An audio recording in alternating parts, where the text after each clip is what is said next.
दोस्तों आप देख रहे हैं जीनियस मेकर और मैं यहाँ पर उपस्थित हूँ एक प्यारा सा वीडियो लेकर। दोस्तों आज हमारे सामने एक सवाल है कि खास महाल जमीन क्या होता है। कई लोग कमेंट बॉक्स में कमेंट कर रहे थे कि सर खास महाल जमीन क्या होता है, क्या इसका बंदोबस्ती किया जा सकता है, क्या इसे खरीदा या बेचा जा सकता है। ये सारे सवाल आ रहे थे। तो दोस्तों आज की इस वीडियो में इन सवालों का जवाब आपको मिलने वाला है, इसीलिए आप इस वीडियो के अंत तक बने रहें। बहुत ही महत्वपूर्ण वीडियो है ये। कम समय में आपको एक महत्वपूर्ण जानकारी मिलने वाला है, इस चीज को नोट कर लीजिएगा। और खास महाल जमीन के विषय में आप कभी न कभी जरूर सुने होंगे, यदि नहीं सुने हैं तो भविष्य में सुन सकते हैं, इसीलिए थोड़ा सा समझ लीजिए आखिरकार ये होता क्या है। ठीक है दोस्तों, मोटा मोटी आप ये समझिए कि ये जो खास महाल जमीन जो है ना, ये जमीन का प्रकार है मालिकाना हक के आधार पर। ठीक है, अब ये क्या बात है भाई, ये जमीन का प्रकार कैसे हुआ मालिकाना हक के आधार पर, थोड़ा समझिए इस चीज को। देखिए आजादी से पहले हमारा देश में किसका राज था? अंग्रेजों का राज था। वही लोग यहां पर शासन कर रहे थे। तो शासन कर रहे थे तो उन लोग भी कुछ जमीन को यूज करते होंगे अपने लिए। ठीक है, ऐसे कार्यालय के लिए हो गया, या सैनिकों को रखने के लिए हो गया, या फिर घोड़ों को रखने के लिए हो गया। यानी कुल मिलाकर के जो जमीन अंग्रेजी शासक यूज करते थे वो जमीन आजादी के तुरंत बाद जो है लोकतंत्र में जो सरकार बनी उसके पास ऑटोमेटिकली ट्रांसफर हो गई। ठीक है, पहले अंग्रेजी शासन था तो जो जमीन प्रयोग किया जाता था सरकारी कार्यों के लिए, वो जमीन जो है उसी रूप में प्रयोग जो है आजादी के बाद किया जाता रहा है। ठीक है, तो उसी जमीन को हम लोग कुल मिलाकर के खास महाल जमीन कहते हैं। बस इसमें कोई ये डाउट नहीं होना चाहिए। ये जमीन किसी के द्वारा दिया नहीं गया है, ये सरकार का पहले भी था। यहाँ पर अंग्रेजों का शासन था, उस समय का जमीन जो यूज किया था वही जमीन अब सरकार के पास, चूंकि यहाँ पर देखिए अब लोकतंत्र स्थापित हो गया है, हम लोग सरकार चुनते हैं, वो शासन करती है। ठीक है, तो उसके पास ऑटोमेटिकली आ गया, उसको दिया नहीं गया है। जो चीज पहले से थी उस चीज को कैसे दिया जा सकता है? ठीक है, तो ये सारी बातें हैं दोस्तों, उसी को हम लोग खास महाल जमीन कहते हैं।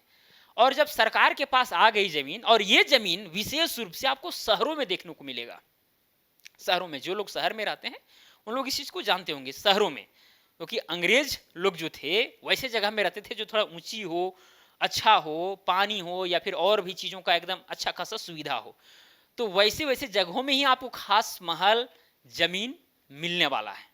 गांव में या फिर देहात क्षेत्रों में आपको ज्यादा नहीं मिलेगा, वो रेयर केस में मिल सकता है, लेकिन शहरों में अधिकतर, क्योंकि जहां पर खास महाल जमीन था उसी के आसपास शहर भी बसे हैं। इस चीज को भी आपको ध्यान में रखना चाहिए। ठीक है, तो पहली बात आपको दोस्तों नोट करके ये रखना है कि खास महाल जमीन जो है ये एक सरकारी जमीन है। यह एक सरकारी जमीन है। ओके, ये तो आप नोट कर लीजिएगा। ठीक है, अब दोस्तों बात यह है कि जो शहर है वहां पर अगर खास महाल जमीन है, सरकार का जमीन है, तो भाई ऐसा भी जमीन हो सकता है जो रोड पर हो, ऐसा भी जमीन हो सकता है कि रोड के अंदर घुस के हो। रोड पर जो होगा वो कॉमर्शियल पर्पस के लिए यूज किया जा सकता है, और जो अंदर होगा वो रिहायशी इलाका के लिए यानी कि रेसिडेंशियल के लिए यूज किया जा सकता है। तो दो तरह के यहाँ पर जमीन हो सकते हैं। तो ये जो खास महाल जमीन चूंकि बहुत ज्यादा था, अंग्रेज लोग बहुत ज्यादा क्वांटिटी में इस जमीन को रखे हुए थे, तो ऐसे कंडीशन में सरकार जो है, जब लोकतंत्र स्थापित हुआ तो सरकार जो है, क्योंकि देखिए जमीन जो है ना ये राज्य सरकार का विषय है, तो राज्य सरकार क्या करने लगी कि उस जमीन को लीज पर लोगों को देने लगी। तो खास महाल जमीन जो है ना लीज पर दिया जाता है। आप इसको पूर्णतः खरीद नहीं सकते, पूर्णतः मालिकाना हक प्राप्त नहीं कर सकते हैं। ठीक है, तो सरकार क्या करती है, उस जमीन को लीज पर देती है कि भैया ले लीजिए 30 साल के लिए, 33 साल के, या 99 साल के लिए, या 10 साल के लिए, या 50 साल के लिए लीज पर देगी। और जैसे ही वो समय जो है खत्म होगा, फिर तुरंत आपको जो है रिन्यूअल कराना होगा, और जिस पर्पस के लिए आपको दिया जाएगा उसी के लिए आपको यूज करना है। ऐसा नहीं कि भाई आपको रेसिडेंशियल पर्पस के लिए दिया गया और वहां पर आप फैक्ट्री खोल रहे हैं, वो गलत बात। फिर वो जो आप जो हैं जो खास महाल का जो नियम कानून है उसका उल्लंघन कर रहे हैं, तो वैसे कंडीशन में जो लीज है वो आपका टूट सकता है। ठीक है, तो ये आप समझ लीजिएगा हर स्टेट का अलग अलग होता है, मैं एग्जैक्टली क्या बताऊं, ठीक है, क्योंकि ये राज्य सरकार का विषय है। झारखंड में कुछ अलग है तो बिहार में कुछ अलग है, यूपी में कुछ अलग है तो पश्चिम बंगाल में कुछ अलग है, हो सकता है खास महल को भी अलग अलग नामों से भी जाना जा सकता है, लेकिन हालांकि इसी नाम से फेमस है ये जमीन, खास महल जमीन, ठीक है। तो दोस्तों कुल मिलाकर के बात यहां पर ये निकला कि यह जमीन को या फिर इस जमीन को खरीदा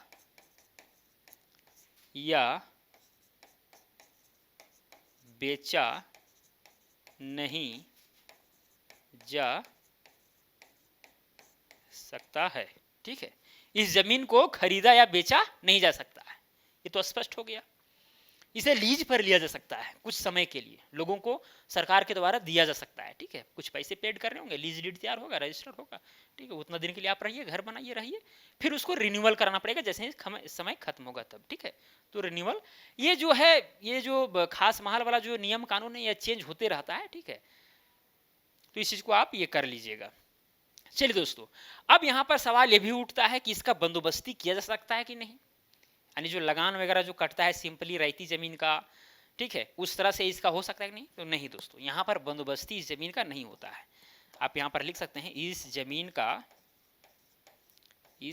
का बंदोबस्ती, इस जमीन का बंदोबस्ती नहीं किया जाता है,